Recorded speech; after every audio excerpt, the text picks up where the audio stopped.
Medication abortion, commonly referred to as the abortion pill, is a widely used method for terminating early pregnancies, accounting for more than half of the abortions in the United States.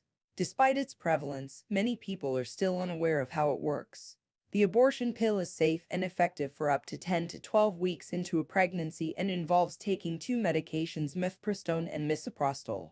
The process begins with a single 200 mg tablet of mifepristone, which blocks progesterone, a hormone crucial for maintaining pregnancy. This step may cause some cramping or nausea, though these symptoms are more common after the second medication, about 24 to 48 hours later. The second medicine, misoprostol, is taken to empty the uterus, leading to cramping and bleeding similar to a miscarriage.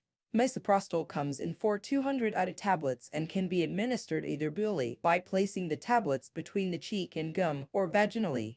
The latter involves inserting the pills deep into the vagina while lying down to ensure they stay in place. After taking misoprostol, cramping usually begins within 1 to 4 hours, and bleeding starts 4 to 6 hours later, lasting about 10 days. For pregnancies beyond 9 weeks, an additional dose of misoprostol may be required. After undergoing a medication abortion, it is essential to take care of oneself both physically and emotionally.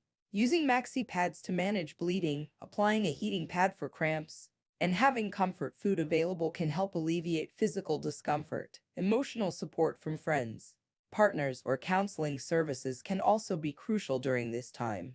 If any irregular symptoms such as smelly discharge or excessive bleeding occur, it is important to contact a healthcare provider. For those needing additional support, organizations like the All Options Hotline are available to discuss feelings and experiences.